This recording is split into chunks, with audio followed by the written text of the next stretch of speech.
नमस्कार। साहित्यिक टॉक में आप सभी का स्वागत है। जैसा कि आप सभी जानते हैं, इस पटल पर प्रत्येक रविवार हम हाजिर होते हैं एक जाने माने साहित्यकार के साथ, जिनके साथ हम चर्चा करते हैं उनकी साहित्यिक यात्रा के बारे में। आज हमारे साथ जुड़ी हुई हैं, वो हैं लखनऊ गोमती नगर से डॉक्टर अर्चना प्रकाश। अर्चना जी के बारे में जितना ही कहा जाए उतना ही कम है। बहुत ही शांत स्वभाव की महिला हैं और उतनी ही प्यारी लेखिका भी हैं। अर्चना जी जो है वो 2000 से लेखन का इन्होंने शुरुआत किया। उसके साथ ही इनकी पहली जो पुस्तक है जो कि भक्ति काव्य थी, अर्चन करूं तुम्हारा, सन 2008 में प्रकाशित हुई। उसके बाद इनकी अनेकों पुस्तकें आई, जिनकी गिनती अभी शायद नहीं कर पाऊंगी। उसके साथ ही इन्होंने भक्ति गीत, कविता, कहानी, लघु कथा और उपन्यास भी लिखे। इसके साथ ही मैम ने आकाशवाणी लखनऊ से जो है विशिष्ट अवसरों पर कार्यक्रम भी आयोजित किए, कविता पाठ भी किया और जो कि समय समय पर प्रसारित होते रहे। इनके साथ ही मैम अनेकों संस्थाओं से एकल काव्य पाठ जो है वो भी उनके भी लाइव प्रसारण करती आ रही हैं। समाजोपयोगी विषय जो हैं उन पर परिचर्चा का आयोजन और संचालन जो है वो मैम करती ही रहती हैं। इसके साथ ही मैम आध्यात्मिक और धार्मिक विषयों पर जो है अंतर्राष्ट्रीय स्तर पर गीत और लेख लिखती रहती हैं, जो कि कई अंतर्राष्ट्रीय पत्रिकाओं में भी प्रकाशित हो चुके हैं। मैम जो है वो कई साहित्यिक संस्थाओं से भी जुड़ी हुई हैं, जो कि राष्ट्रीय और अंतर्राष्ट्रीय स्तर की संस्थाएं हैं। और अब तक मैम को 80 पुरस्कार जो है अंतर्राष्ट्रीय स्तर पर जो है 80 पुरस्कार मिल चुके हैं। और इसके साथ ही मैम जो है वर्ल्ड रिकॉर्ड होल्डर भी हैं और मॉरिशस में भी मैम को अंतर्राष्ट्रीय हिंदी सम्मेलन में जो है भाषा सहोदरी रत्न सम्मान भी मिल चुका है। और इसके साथ ही मैम की बहुत सारी खूबियां हैं जो हम साहित्यिक यात्रा में अभी जो हम चर्चा करेंगे उसके साथ ही मैम बताती रहेंगी। तो मैम आपका हमारे मंच पर बहुत बहुत स्वागत है। आपने अपना कीमती समय, जो कि आप लेखन कार्य में बहुत व्यस्त रहती हैं, लेकिन फिर भी आपने इतना कीमती समय हमें दिया, उसके लिए हम बहुत बहुत आपके आभारी हैं। आपका हमारे मंच पर स्वागत है। धन्यवाद गरिमा जी और सभी दर्शक जो जुड़े हुए हैं, सभी को मेरा अर्चना प्रकाश लखनऊ गोमती नगर से प्रणाम और प्यार भरा अभिवादन मैं देती हूँ। तो अभी मैम के लिए 2 पंक्तियां बिल्कुल मैं ये कहना चाहूँगी कि आप आए हैं तो चांदनी सी बातें होंगी। आप आए हैं तो चांदनी सी बातें होंगी, ज़मीं पे चांद कहाँ हर रोज़ उतरता है। तो मैम बिल्कुल आपका जो व्यक्तित्व है वो हमारे मंच पर एक चांद की तरह है, जो बिल्कुल आज मंच पर 4 चांद आपने बिल्कुल लगा दिए हैं। तो अब हम प्रश्नों पर आते हैं। मैम सबसे पहले मैं आपसे पूछना चाहूंगी कि आपकी ये जो साहित्यिक यात्रा है उसकी शुरुआत किस तरह से हुई, किस प्रकार आप जो है वो आपने शुरू किया? लेखन की शुरुआत तो हो गई थी पढ़ाई के दिनों में, स्टूडेंट लाइफ में भी हमारी कुछ लेख, कुछ कविताएं कॉलेज मैगजीन में छपती रहीं, लेकिन उस पर हमने इतना ध्यान नहीं दिया और वो आगे नहीं चला। और हमारी बीए के बाद शादी हो गई। अच्छा। तो उसका अवसर भी नहीं मिला, और क्योंकि उस वक्त हम लोग के समय में लड़कियों को ज्यादा ये सब में नहीं रहे, आगे बढ़ने दिया नहीं जाता था। तो वो मैं लिखती थी तो मेरा रजिस्टर वगैरह सब अब मेरे पापा ने देखा तो फिर वो शादी के बाद फेंक फाक दिया, रद्दी में फेंक दिया। अरे हाँ, कहते थे सब बेकार का काम है, मत करो। तो वो उसी समय से था और काफी कविताएं उस समय हमने लिखी थी जो कि बाद में वो मिली नहीं। जी। फिर वो सफर चलता रहा, कभी किसी मैगजीन में एक कहानी भेज दी, किसी में एक कविता भेज दी, इस तरह से लोकल के जो जहाँ भी हमारे हस्बैंड की पोस्टिंग होती थी तो वो लोग आते थे पूछने के लिए कि कौन है अर्चना प्रकाश जी। जैसे मेरी जब कहानी छपती थी तो वो कहते थे कि कहानी बहुत अच्छी है, तो ये कौन है जी राइटर। जी तो फिर वो घर भी मिलने आए कई बार, लेकिन हमारा एक जैसे एक रेगुलर लेखन नहीं शुरू हो पाया। बच्चे छोटे छोटे थे, उनकी जी परवरिश थी, घर गृहस्थी का काम था, तो वो थोड़ा थोड़ा एक दो छपती रही। कभी 76 में छपी, फिर 82 में छपी, इस तरह से जी चलता रहा। फिर ये हमारे जो बच्चे बड़ी बेटी डॉक्टर में चली गई, और उससे बड़ा लड़का है वो इंजीनियरिंग में चला गया। तो फिर हम 99 से मुझे लगा कि अब मैं कुछ कर सकती, जी तो वो मैंने फिर से पढ़ना शुरू किया। और मुझे अकेलेपन में भगवान की याद आती थी, ईश्वर का, क्योंकि मैं धार्मिक रही हूँ।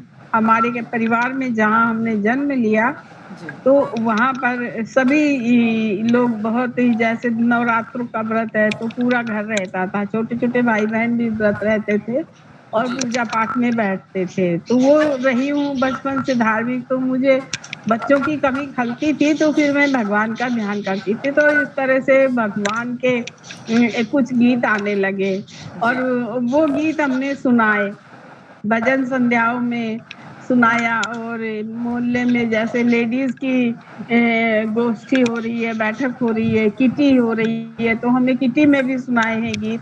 तो उन लोगों को अच्छे लगे हमारे जो भक्ति गीत हैं, तो फिर उन्होंने कहा कि इसको छपवाइए। तब मैंने 2000 से उसका एक रजिस्टर बनाया, और रजिस्टर बना के उसमें नोट करने लगे, और नोट करते करते वो अर्चन करूं तुम्हारा एक पुस्तक के रूप में छप गया। बहुत खूबसूरत, बहुत अच्छा है कि आपने जो है अपनी धार्मिक प्रवृत्ति को इस तरह से, इस तरह की रचनाओं में आपने ढाला। जी, रचनाएं बहुत खूबसूरत निकल कर आई, वो मैं उसमें सभी भगवानों के गीत हैं, जी अर्चन करूं तुम्हारा। और जी उसके बाद मेरी अगले ही साल 2010 में दूसरी पुस्तक आ गई, बसे मन राधे श्याम, जो अच्छा कि श्री कृष्ण के जीवन चरित्र को, उनके जन्म को, उनका परवरिश, उन्होंने जो ये मुख्य मुख्य कार्य किए हैं उनको गीतों में डाला है। जी और उनका द्वारिका गमन, फिर राधा वियोग, फिर मीरा से उनका संयोग, और उनका सुदामा का जो है, वो सारी जी चीजें लेकर बसे मन राधे श्याम। इस तरह अब किताबें तो भी बहुत आ गई हैं। जी तो बहुत ही अच्छा संयोग है। तो पहली कविता जो है वो आपने किस उम्र में लिखी थी मैम? हमने पहली कविता ऐसे 12 क्लास में लिखी होगी, फिर वो क्लासरूम में सुनाई थी, लेकिन वो अभी याद नहीं है। और उसके बाद हमने इधर कविता लिखी थी। शादी के बाद पहली कविता जो लिखी वो मुझे याद है। जी स्वागत तो है, आप सुना सकते हैं।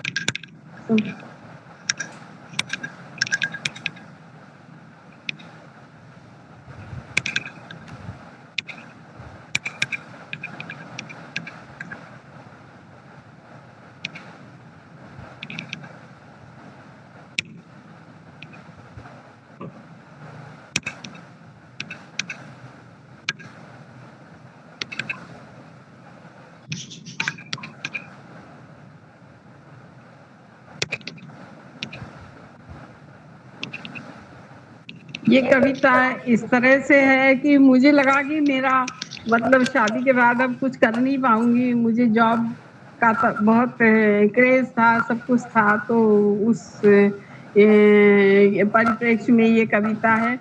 कुछ याद नहीं, कब दिन निकला कब रात हुई, कुछ याद नहीं, कुछ याद नहीं। कब दिन निकला कब रात हुई, कुछ याद नहीं, कुछ याद नहीं। कब गूंज सुनी भौरों की, कब गूंज उठी शहनाई। कब गूंज सुनी भौरों की, कब गूंज उठी शहनाई। चूनर मिली नहीं तारों की, आंचल में शिशु चीख सुनी। आंचल में शिशु चीख सुनी। कब व्याकुल ममता सिसक उठी, कब व्याकुल ममता सिसक उठी, कुछ याद नहीं, कुछ याद नहीं। उपवन में पुष्प खिले नहीं, उपवन में पुष्प खिले नहीं, पतझड़ की चादर फैल गई। कितने विषधर आज मिले, हर पल विषदंश मिले कितने। कब इस जीवन की शाम हुई, कुछ याद नहीं, कुछ याद नहीं। कब किसने नीलकंठ बनाया, कब विष प्यालों की आदत हुई। कब किसने नीलकंठ बनाया, कब विष प्यालों की आदत हुई। अवचेतन सी अंगड़ाई थी, अवचेतन सी अंगड़ाई थी, कुछ नजरों में अभिशप्त हुई। परिपाटी कब ये जानी थी, कुछ याद नहीं, कुछ याद नहीं। और अंतिम पंक्तियां हैं। कब पहला आघात पड़ा, कब पहला आघात पड़ा, कब चोटों की बौछार हुई।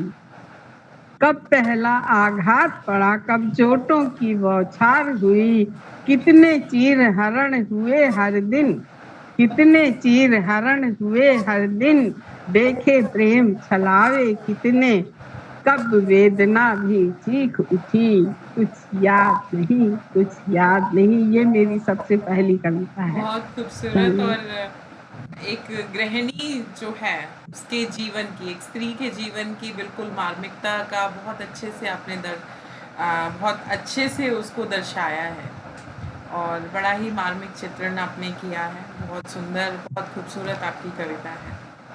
आपने जैसे कि आपने बताया, शादी से पहले तो आपके पिताजी ने जो है इस आपकी कविताएं फाड़ दी कि लड़कियों को ये सब जो है वो अलाउ नहीं होता, उन्हें वो शादी करने करना की क्या चाहते थे। जरूरत है। बिल्कुल बिल्कुल, वो उस समय की मांग थी शायद। हाँ, वही होता ही था, सभी के साथ वही होता बिल्कुल था। बिल्कुल।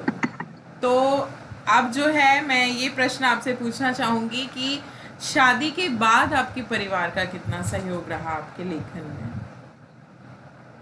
शादी, जिस समय हमारी शादी हुई है उस समय हमारे साथ की जितनी भी लड़कियां थी, सभी का जीवन संघर्षपूर्ण रहा है। आज जो लड़कियों में चेतना है, जो जागृति है, और जो उनके हिसाब से लड़कों ने और पुरुषों ने नजरिया बदला है, वो नजरिया उस समय बहुत संकुचित था।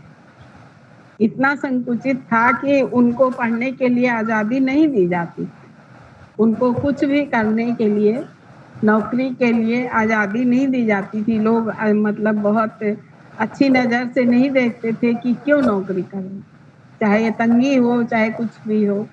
और दूसरी चीज ये थी कि हम लोग का ये होता था कि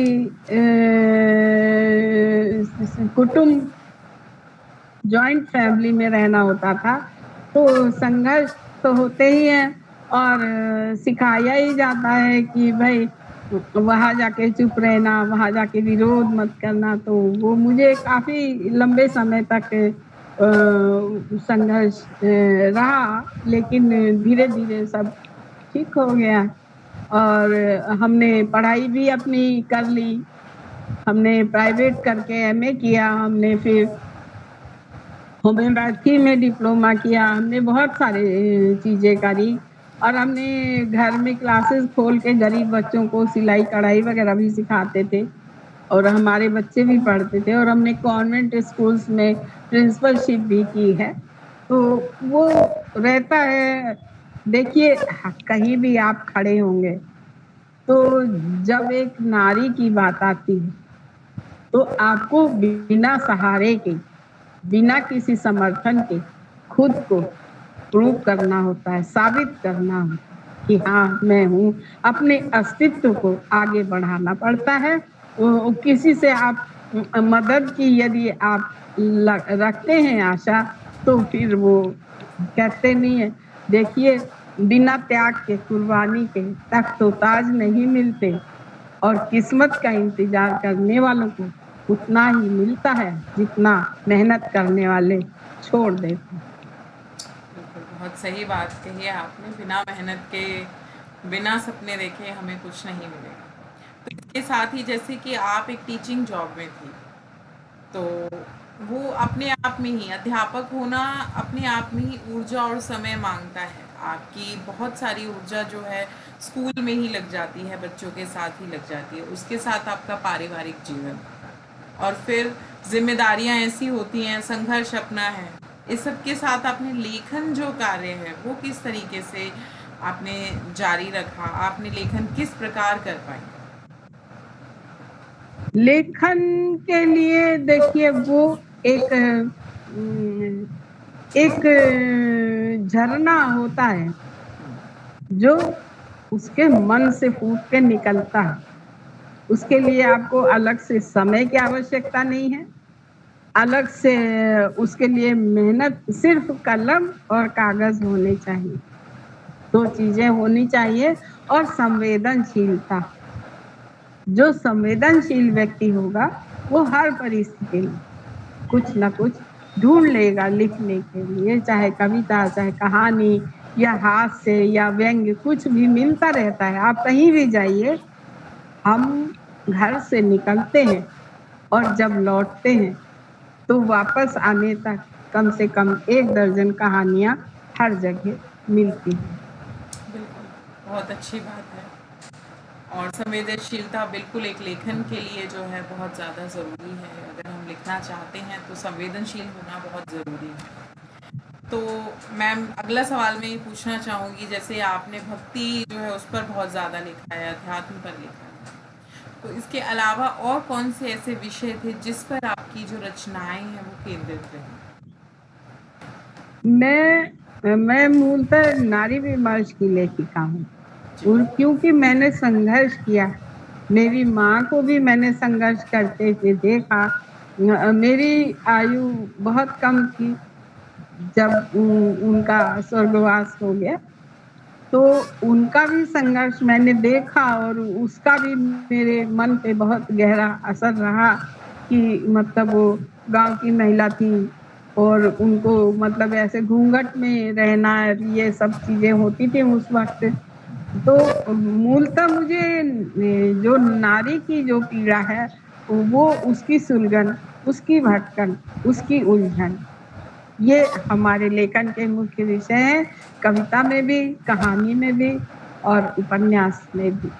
ऐसे मैंने लिखा हुआ है कि जो ये संघर्षशील नारियां हैं, उनके प्रश्न मैं उठाती हूँ, चाहे वो कैदी हो, या वो काम वाली बाई हो, या वो हमारे कहीं हमको मिली भीख मांगते हुए मिल गई, या भिखारी ने हो। तो ये कहाँ से आते हैं, कहाँ से आते हैं, कहाँ, कौन इनको पैदा करता है, कहाँ से ये तैयार होते हैं? ये सारी बातें मुझे झकझोरती हैं और कोई ना कोई कहानी मिल जाती है। बहुत खूबसूरत बात है। बिल्कुल, हमारे आसपास इतनी कहानियाँ घूमती रहती हैं, और इसमें फिर से मैं अपनी वही बात दोहराना चाहूँगी कि एक संवेदनशील हृदय होना चाहिए उस सब दर्द को, उस संघर्ष को महसूस करने के लिए, कि जितना संघर्ष हम कर रहे हैं, हमारे सामने जो लोग काम कर रहे हैं, हमारे घरों में जो लोग काम कर रहे हैं, वो भी उतना ही संघर्ष कर रहे हैं। किसी के दर्द को अपने दिल में उतारना, बिल्कुल। ये एक जो कलम का सिपाही है, चाहे वो आप प्रेमचंद को देखिए, आप निराला को देखिए, जी, वो कर को देखें हम। हाँ, किसी को भी, और हमारी जो रहे हैं मुख्य कवि रहे हैं, वो महादेवी और जयशंकर हैं। बिल्कुल। जब हम पढ़ते थे तो हमने महादेवी पे और जयशंकर पे बहुत अध्ययन किया। तो बिल्कुल। वही है कि मैं नीर भरी दुख की बदरी, ये सिर्फ उनका ही नहीं है, ये हर नारी का है। ये हर नारी पे लगता है। यहाँ की अभी भी इतनी चेतना, इतनी महिला सशक्तिकरण होने के बाद भी आज भी 70% नारी वही है, जो महादेवी थी, जो हम थे, और अभी और समय लगेगा। और जिसे हम कहते हैं कि ये हमारी तरक्की है, प्रोग्रेस है, वो है क्या वास्तव में? देखने की बात है कि वो है क्या, कि जब वो घर का यदि कोई अनुशासन नहीं है, यदि वो कोई रीति रिवाज नहीं मानते हैं, यदि वो कोई धर्म और संस्कार नहीं करते हैं, तो फिर इस उन्नति को हम क्या कहेंगे? बिल्कुल, ये कहीं ना कहीं मुझे लगता है अनुशासन बहुत ज़रूरी है। आज़ादी के साथ अनुशासन अगर होता है तो ज़िंदगी को या उस आज़ादी को और अच्छे तरीके से जिया जा सकता है, उसका पूरा सदुपयोग किया जा सकता है। लेकिन अनुशासनहीनता अगर होगी तो पीढ़ी का कोई भविष्य नहीं होगा, वो नस्लें जो हैं हमारी खराब हो जाएंगी। ये बात आप बहुत सही कह रहे हैं मैम। देखिए, जो अंग्रेज आए, जो अंग्रेजों ने जो यहाँ कॉन्वेंट चलाया, कॉन्वेंट में उन्होंने पढ़ाया क्या? कुछ भी नहीं, सिर्फ ABCD। और कट गया क्या? जी जी जी, बोलिए बोलिए मैम। और वहां से निकल के बच्चों ने अंग्रेजी सीख ली, अपना हिंदी भूल गए, हिंदी संस्कार भूल गए, हिंदी की जो भी अपना हिंदुस्तानी कल्चर था, संस्कृति थी, मर्यादा थी, वो सब कुछ वो लोग भूल गए। जी, तो बिल्कुल ये बात बिल्कुल सही है कि कहीं ना कहीं वो जो चलन है, अंग्रेज जो चाहते थे, वो उनकी इच्छाएं यही थी कि केवल हम रंग रूप से भारतीय हो, लेकिन जो हमारी मानसिकता है वो गुलामों वाली हो। वो बिल्कुल इतनी अंग्रेज जो है, हमारी मानसिकता ऐसी हो जाए अंग्रेजी वाली, ताकि हम उनके लिए ही काम करें और हम खुद अपने आप में कुछ ना रहें। और कहीं ना कहीं हम उसको मानते चले गए और हम अभी भी वही मानसिक गुलाम कहीं ना कहीं बन गए हैं। बन गए। मानसिक गुलामी जो है, हम एक आज़ाद हम हो गए हैं, लेकिन वो मानसिक गुलामी जो है शायद उससे हम अभी तक आज़ाद नहीं हुए हैं। उसने कहा था, मैकाले ने कहा था जी कि आप स्कूलों में अंग्रेजी शिक्षा अनिवार्य कर दीजिए, जी, और इस तरह से हम पूरा हिंदुस्तान काले अंग्रेजों से भर देंगे। बिल्कुल बिल्कुल। उन्होंने हमारे साहित्य का, हमारे जो धार्मिक ग्रंथ हैं उनका भी बहुत मजाक उड़ाया। पर चलिए, ये जी विषय है, थोड़ा सा हम शिक्षा पर चले गए। जी जी। क्योंकि ये साहित्यिक चर्चा है, तो हम अब आते हैं, आपकी कोई प्यारी सी कविता आप फिर से सुना दीजिए, कोई गीत जो भी आपको पसंद हो। मैं आपको नारी पे एक कविता सुनाती हूँ। जी।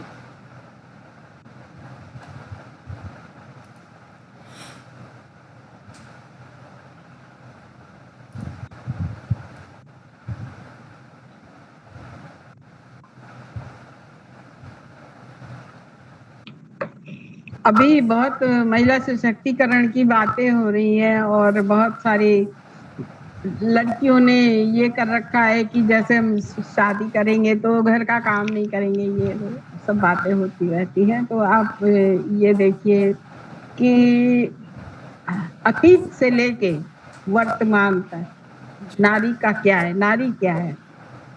नारी का न कोई विकल्प, नारी का न कोई विकल्प, मिला न कोई पर्याय, मिला न कोई पर्याय, नारी बस नारी ही है, नारी बस नारी ही है, वो एक महा अध्याय, नारी बस नारी ही है, वो एक महा अध्याय। और तुमने दिए लांछन अनेक, लपटों में डाला अकारण, वो सीता बन हुई महान, तनमन बना धर्म पुराण, वो सीता बन हुई महान, तनमन बना धर्म पुराण। तुम व्यर्थ श्राप देते रहे, तुम व्यर्थ श्राप देते रहे, विश्वासों के तोड़े उपमान, वो पाषाणी हुई अहिल्या, वो पाषाणी हुई अहिल्या, धीरज संबल का आख्यान, धीरज संबल का आख्यान। और आगे सुनिए, तुमने तोड़ी मर्यादाएं, तुमने तोड़ी मर्यादाएं, दैहिक भूगोल में तुम डूबे, दैहिक भूगोल में तुम डूबे, मातृत्व संजोया उसने, किया सृष्टि का नव निर्माण, किया सृष्टि का नव निर्माण। बहुत प्रेम गीत गाए तुमने, प्रेम गीत गाए तुमने, गीतों का मर्म न समझे तुम। वो अलौकिक मधुबाला, हृदय धरे अमृत प्याला, हृदय धरे अमृत प्याला। और अंतिम पंक्तियां हैं, विष प्याले तुम देते रहे, विष प्याले तुम देते रहे। वो मीरा भक्त हुई महान, जितने नस्तर बिंधे हृदय में, जितने नस्तर बिंधे हृदय में, उतनी वो शक्तिमान हुई। पग पग कांटे चुभे जितने, वो उतनी भव्य विराट हुई, वो उतनी भव्य विराट हुई। धन्यवाद। बहुत खूबसूरत आपकी कविता है और बिल्कुल स्त्री जो है उसकी इच्छा को दर्शाती हुई आपकी कविता बहुत खूबसूरत है। तो इसके साथ ही मैम अब जो है हम अगले प्रश्न पर आते हैं। आपकी पुस्तकें जो हैं, जी आपने बहुत खूबसूरत पुस्तकें लिखी हैं, उनके नाम ही बहुत खूबसूरत हैं। अभी हम आपकी जो है अर्चन करूं तुम्हारा, ये हम इस पर आप बता चुकी हैं। अगली पुस्तक है एक और जो है आपकी बेहद खास रही है, नमामि रावण।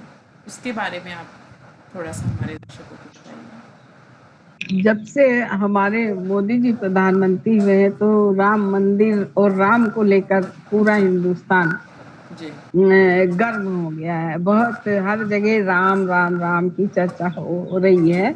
तो मुझे भी लगा कि मेरे पास राम के ऊपर बहुत है, कविताएं, गीत, भजन सब कुछ है। जी लेकिन उस समय हमने ये यूएसए के डॉक्टर ओम प्रकाश गुप्ता जी को ज्वाइन कर रखा था। जी उनकी साइबर गोष्ठी होती, जी तो उसमें उन्होंने राम का हाइकू में लिखना सिखाया। जी।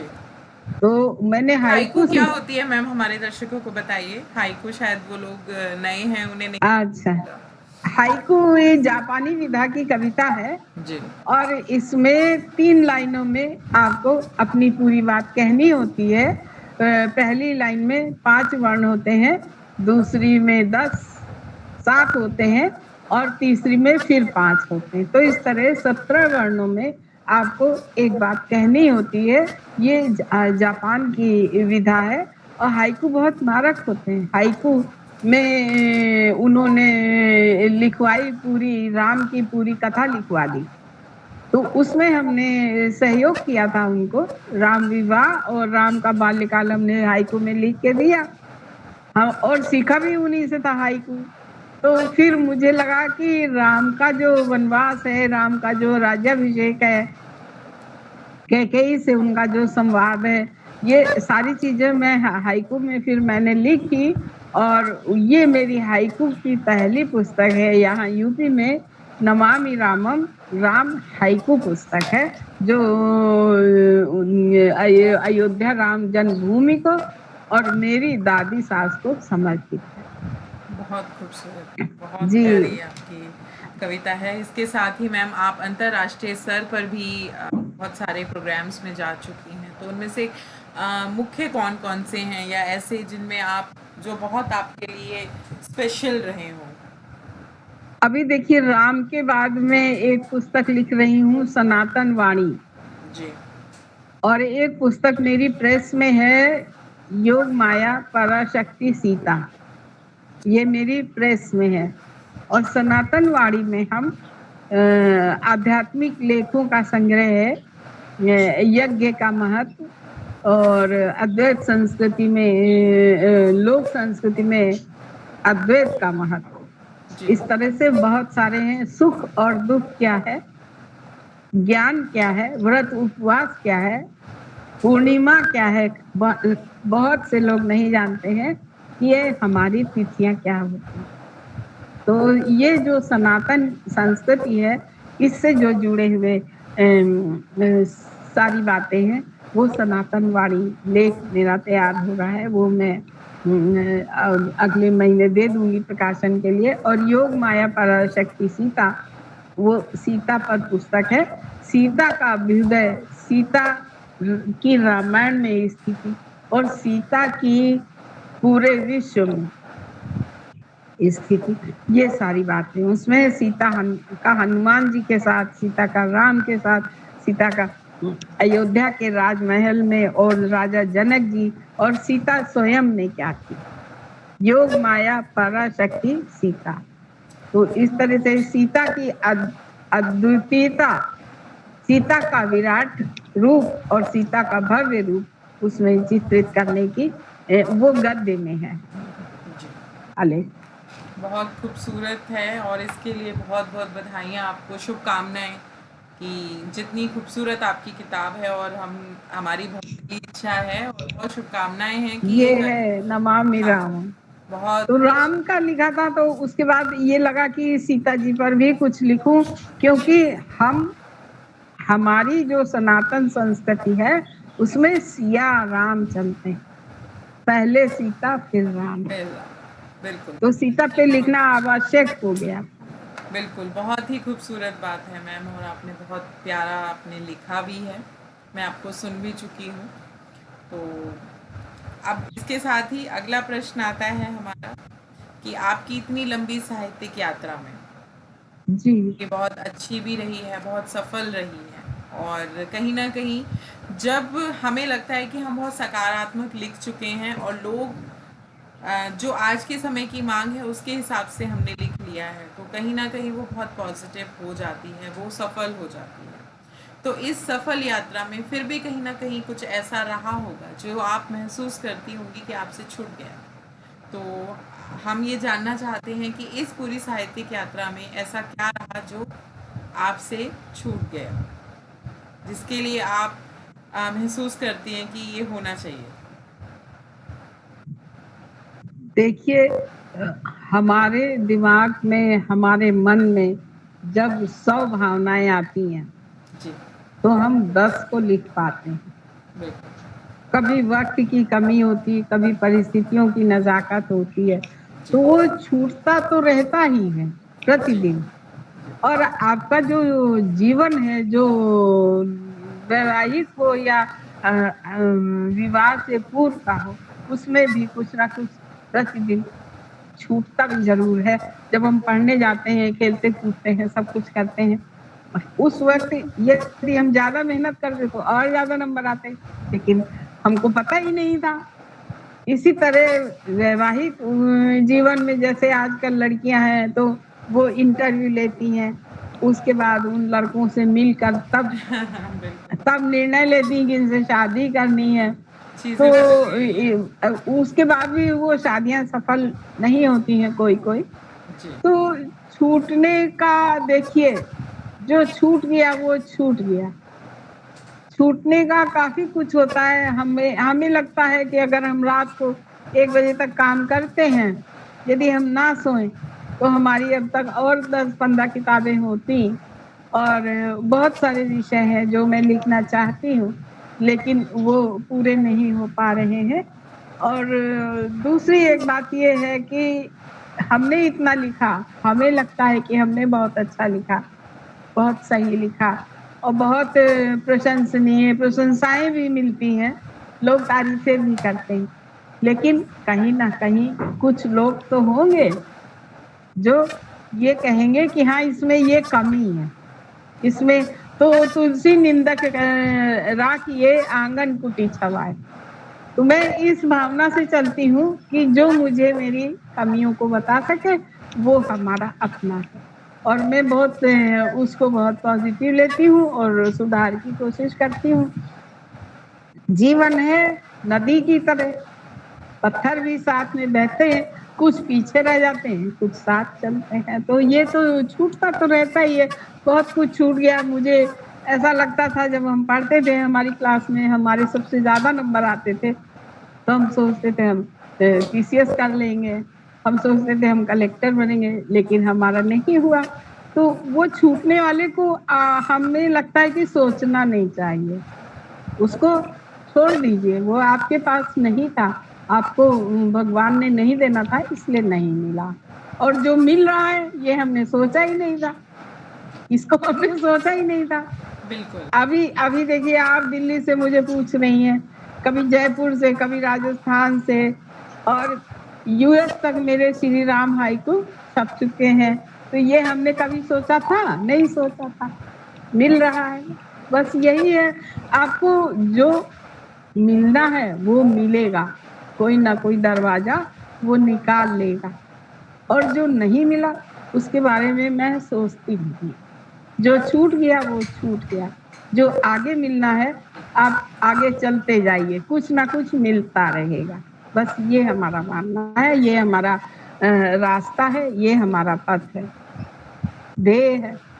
बिल्कुल, बहुत अच्छी बात आपने कही है। जो छूट गया वो छूट गया, और आने वाला है जो भी हमें मिलने वाला है वो बिल्कुल हमारे लिए बहुत अच्छा होगा। तो इसके साथ ही अब मैं आपसे, ये प्रश्न नहीं है, जो हमारी अब जो नई पीढ़ी, नए लेखक जो जुड़ रहे हैं, नए साहित्यकार जो जुड़ रहे हैं, उनके लिए आप क्या सलाह, जिसे हम कह सकते हैं, क्या एक संदेश है जो नए हमारे लेखकों के लिए आप देना चाहेंगे? बहुत से, अब तो इस समय बहुत नए नए रचनाकार हैं, बहुत खूबसूरत लिख रहे हैं और आगे भी होंगे। मुझे ये लगता है कि लेखन हमारा, यदि हम संतुष्ट नहीं है तो दूसरा कैसे संतुष्ट होगा। हमें स्वांतः सुखाय लेखन की आदत होनी चाहिए, और हम लिखने के बाद ये ना सोचें कि हमने बहुत बढ़िया कर लिया।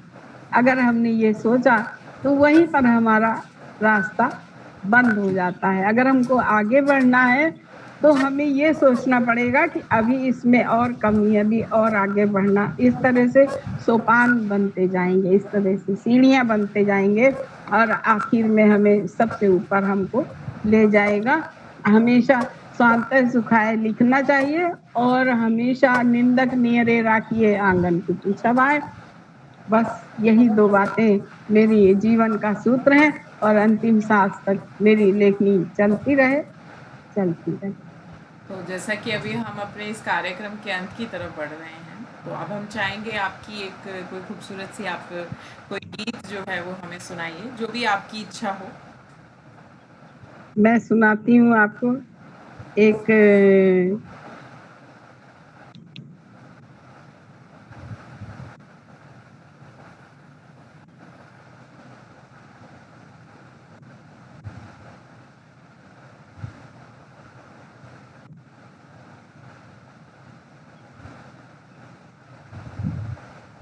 वैसे तो रोमांटिक गीत लोग सुनना चाहते हैं। कोई बात नहीं, कभी कभी थोड़ा सा भक्ति भाव में भी डूबना चाहिए। रोमांस तो हम अपने आप सुन सकते हैं, जी, रोज नहीं मिलेगा। तो हम आपको श्री कृष्ण पर एक गीत सुनाते हैं। जी।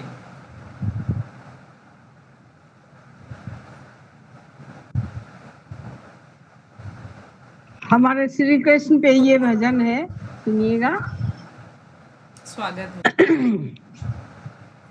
मैं तुमसे क्या मांगू मेरे श्याम, मैं तुमसे क्या मांगू मेरे श्याम। तुमसे मेरी सुबह, तुम्ही से शाम, मैं तुमसे क्या मांगू मेरे श्याम।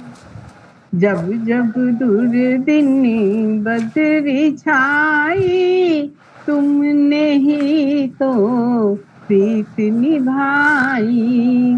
जब जब दुर्दिन बदरी छाई, तुमने ही तो प्रीत निभाई। काज कठिन करते तुम आठों याम, जग में हुआ हमारा नाम, जग में हुआ हमारा नाम। मैं तुमसे क्या मांगू मेरे श्याम, मैं तुमसे क्या मांगू मेरे श्याम। तुम ज्ञानी तुम ब्रह्म महान, तुम ज्ञानी तुम ब्रह्म महान।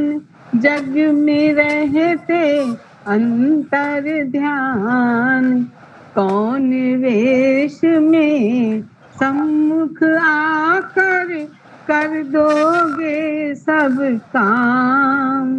कौन वेश में सम्मुख आकर कर दोगे सब काम। मैं तुमसे क्या मांगू मेरे श्याम, मैं तुमसे क्या मांगू मेरे श्याम। तुमसे मेरी सुबह तुम्ही से शाम, बीच भंवर मेरी जीवन नैया, तुम बिन कोई नहीं खिवैया। बीच भंवर मेरी जीवन नैया, तुम बिन कोई नहीं खिवैया। सकल चेतना लुप्त हुई जब तुमने दिया इस स्पंदन अविराम। सकल चेतना लुप्त हुई जब तुमने दिया इस स्पंदन अविराम। मैं तुमसे क्या मांगू मेरे श्याम, तुमसे मेरी सुबह तुम्ही से शाम। अंतिम पंक्तियां हैं, सुनिएगा। स्वागत है। त्राहि त्राहि चहु और मची है, त्राहि त्राहि चहु और मची है। बेबस बालाएं चीख रही हैं, जो ये गैंगरेप होता है उसके लिए है। त्राहि त्राहि सहु और मची है, बेबस बालाएं चीख रही हैं। बाल वृद्ध सब जपे तुम्हारा नाम, एक बार फिर आ जाओ घनश्याम। मैं तुमसे क्या मांगू मेरे श्याम, तुमसे मेरी सुबह तुम्ही से शाम। मैं तुमसे क्या मांगू मेरे श्याम। बहुत खूबसूरत गीत आपने लिखा है। और आज का जो समय है, समय की जो मांग है, उस पर भी आपने इससे कनेक्ट करते हुए, उससे जोड़ते हुए आपने बहुत ही प्यारा, बहुत खूबसूरत, बहुत सुंदर गीत, जितने शब्द मैं जितने भी अलंकार इसके लिए प्रयोग करना चाहूँगी वो सब कम है। बहुत प्यारा गीत लिखा है मैम आपने, और माहौल एकदम से भक्तिमय बना दिया है। तो बहुत आपने अच्छा लिखा है, और अभी तक का हमारी साहित्यिक चर्चा बहुत खूबसूरत रही है। और अभी हम बिल्कुल अंत की तरफ जा रहे हैं। बातें तो बहुत हैं और मन भी नहीं भर रहा है, लेकिन घड़ी की टिक टिक भी कुछ कहती है। तो अब अंत में मैं आपसे पूछना चाहूँगी, पूछना नहीं है, ये आपसे हम चाहते हैं, हमारे व्यूअर्स के लिए आप क्या संदेश देना चाहेंगे?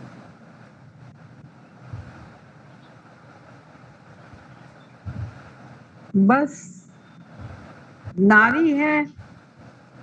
नारी है तो अपनी क्या कहते हैं, नारी हूं मैं, जैसे प्रियंका जी ने कहा नारी हूं लड़ सकती। एक उन्होंने बात कही थी, लेकिन वो अच्छी नहीं लगी मुझे, कि लड़ सकती हूँ लेकिन लड़ना जरूरी नहीं। बिल्कुल। लड़ना जरूरी नहीं है। बहुत सी परिस्थितियां ऐसी होती हैं कि वहां पर समझौते करके वहां पे उसको सुलह से और उसको अपनी सद्भावना से सुलझा सकती हूँ। लड़की हूँ, नारी हूँ, लेकिन कमजोर नहीं हूँ, हिम्मत से भरी हुई हूँ। हमें किसी सहारे की जरूरत नहीं है, हम अकेले चल सकते हैं। आसमान में अपना दिया जला सकते हैं सूरज की तरह। और हर नारी एक दमकता हुआ सूरज है, एक दमकता हुआ चांद है, वो किसी से कम नहीं है और उन्हें अपने चाहे वो किसी भी तबके की हो, स्वयं में संपूर्ण है। वो एक समाज की आधारशिला है, वो एक परिवार की आधारशिला है और वो एक देश की आधारशिला है। हम अपने आप को जो कम समझते हैं वहीं से हमारी भूल होती है। हौसलों में उड़ान होती है, पंखों से उड़ान नहीं होती। बस यही। आपने बहुत अच्छी बात कही कि नारी हूँ, लड़ सकती हूँ, लेकिन परिपक्वता कहती है कि लड़ सकने की हिम्मत और योग्यता होने के बावजूद भी ये सही युद्ध का चुनाव करना, सही लड़ाई का चुनाव करना शायद ये समय की मांग है। और यही आपकी परिपक्वता है, यही आपका बड़प्पन है, यही मैच्योरिटी है और यही एक नारी होने की शक्ति है कि आप जीवन को रण क्षेत्र ना बना लें। आपको कहाँ लड़ना है उस चीज़ का चुनाव करना भी आपको आना चाहिए। बहुत खूबसूरत बात आपने कही है और बहुत अच्छा लगा आप हमारे मंच पर आई। आपने इतना कीमती समय आपने दिया, आपने इतना लंबा समय हमें दिया, इसके लिए हम हमारे मंच की तरफ से आपका बहुत बहुत आभार प्रकट करते हैं। हमें बहुत अच्छा लगा आज आपसे इस साहित्यिक चर्चा की, जो ये भी हमने जो साहित्यिक चर्चा की है इस ये करके हमें बहुत अच्छा लगा। बहुत खुशी हो रही है कि आज हम इतनी धार्मिक और माहौल जो है इतना खुशनुमा हमने बना लिया। भगवान पर चर्चा जो है वो बहुत कम हो पाती है, लेखक लिख रहे हैं लेकिन विषय थोड़े अलग हैं। तो आपका जो विषय रहा है राम पर, श्री कृष्ण पर, सीता पर, सब पर बहुत ही मेरी दुर्गा जी पर भी एक पुस्तक है, दुर्गा अर्चनांजलि। जी वो जी नवरात्रों के लिए हिंदी में नवरात्रों में उपयोग की जा सकती। जी बिल्कुल। और हम चाहेंगे आगे भी कभी मौका मिले तो और इन पुस्तकों पर जो है हम विस्तृत चर्चा कर सकें। तो अब क्योंकि घड़ी की टिक टिक बार बार हमें बता रही है कि विदा लेने का समय आ गया है और अब जो है हम आप सबसे विदा लेते हैं। मैम का आभार प्रकट करते हैं, आपका मैम जो है आपका हार्दिक आभार। और अब हम अपने व्यूअर से भी विदा लेते हैं अगले रविवार के लिए, जहां हम जुड़ेंगे एक नए साहित्यकार के साथ जिनसे चर्चा करेंगे उनकी साहित्यिक यात्रा के बारे में। आपको हमारा कार्यक्रम कैसा लगा कृपया कमेंट करके ज़रूर बताइए। और क्योंकि इतनी अच्छी साहित्यिक चर्चा है तो लाइक और कमेंट तो ज़रूर बनती हैं। तो ज़्यादा से ज़्यादा शेयर करिए, लाइक करिए। स्वस्थ रहिए, मस्त रहिए। धन्यवाद। बहुत बहुत धन्यवाद गरिमा जी को और सारे दर्शकों को। मेरा हार्दिक नमन, हार्दिक प्रणाम। धन्यवाद। धन्यवाद।